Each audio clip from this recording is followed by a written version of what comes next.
완치 후에도 남는 그림자, 코로나 후유증의 진실. 여러분, 코로나19, 이제는 다 끝난 것 같으시죠? 하지만 사실은요, 코로나의 진짜 무서운 건 감염 그 자체보다도 그 이후에 찾아오는 후유증이에요. 완치 판정을 받고 나서도 왜 이렇게 숨이 차지? 머리가 자꾸 멍해요. 기억이 잘 안 나요 하는 분들이 많습니다. 코로나 후유증, 얼마나 흔한 걸까? 세계보건기구 WHO에서는요, 코로나에 걸린 뒤 3개월 이상 다른 원인 없이 증상이 이어지면 이걸 후유증이라고 정의하고 있어요.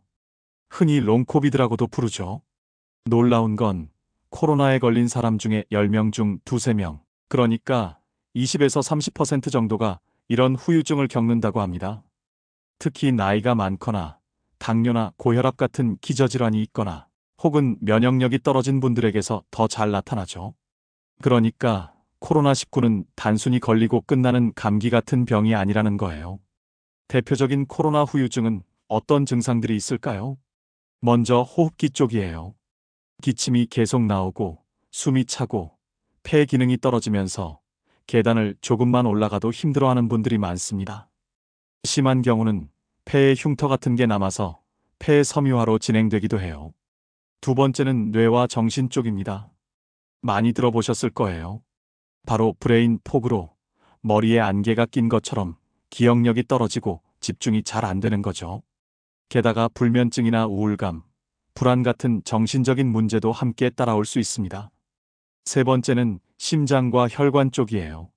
심장이 두근거리고 가슴이 답답하거나 심지어 혈액이 잘 돌지 않아서 뇌졸중이나 심근경색 같은 심각한 합병증으로 이어질 수도 있습니다.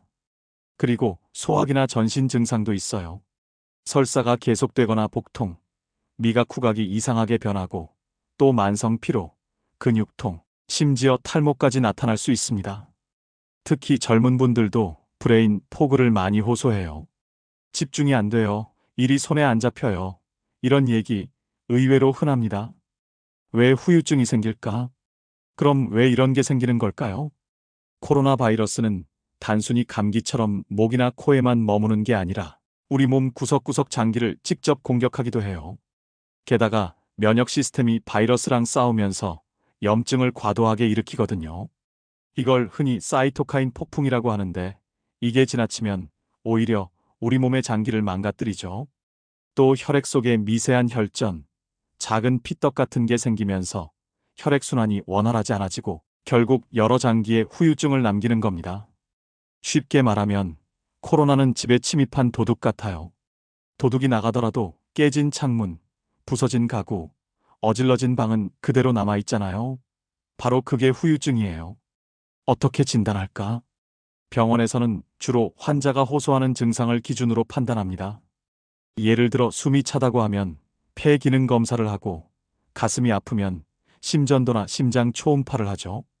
또 기억력이 떨어진다고 하면 인지 기능 검사를 하기도 합니다. 그러니까 중요한 건 이게 그냥 내가 약해서 그런 건가? 하고 혼자 고민하지 말고 증상이 두세 달 이상 계속된다면 꼭 병원에 가서 진료를 받아야 한다는 겁니다. 후유증, 어떻게 관리할까? 자, 이제 제일 중요한 부분이죠. 생활 습관 관리가 기본이에요. 충분한 수면, 하루 7시간 이상 꼭 자셔야 하고요. 식단은 단백질, 항산화 성분, 비타민 D, 오메가3가 풍부한 음식을 챙겨 드세요. 운동은 무리하지 말고 걷기나 스트레칭 같은 가벼운 유산소 위주로 하시면 좋아요. 증상별 관리도 있습니다. 숨이 찬 분들은 호흡 재활 운동이나 폐의 재활 프로그램이 도움이 되고요. 브레인 포그에는 독서, 퍼즐, 기억 훈련 같은 두뇌 자극 활동이 효과적입니다. 불안이나 우울이 있다면 상담 치료, 명상, 그리고 규칙적인 운동이 필요하고요. 탈모는 영양 보충과 피부과 상담이 도움됩니다. 물론 증상이 심하다면 의료적인 치료가 필요합니다. 폐 손상이 크면 흡입제를 쓰기도 하고 심장이나 뇌혈관 문제는 전문적인 치료를 받아야 하죠. 아직 코로나 후유증을 완전히 없애는 특효약은 없지만 꾸준히 관리하면 충분히 회복할 수 있다는 연구 결과들이 많이 나오고 있습니다. 결국 예방이 답이다. 여러분, 제일 좋은 건 아예 후유증에 걸리지 않도록 예방하는 거겠죠. 백신 접종은 중증과 사망을 줄일 뿐 아니라 후유증 발생률도 확실히 낮춰줍니다. 그리고 우리가 너무 잘 아는 기본 수칙 있잖아요. 손 잘 씻고 밀폐된 공간 피하고 마스크 쓰고 기저질환 관리 잘하는 거. 이게 결국 가장 확실한 방법이에요. 정리해보면 코로나19는 그냥 걸리고 끝나는 병이 아닙니다. 끝난 뒤에도 오랫동안 그림자를 남기죠. 하지만 너무 두려워할 필요는 없습니다. 우리가 증상을 빠르게 인지하고 생활 습관을 관리하고 필요하다면 전문가 도움을 받으면 충분히 극복할 수 있어요.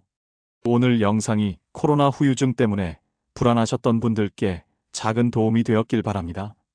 여러분의 건강은 한순간이 아니라 꾸준한 관리에서 시작된다는 거 잊지 마세요.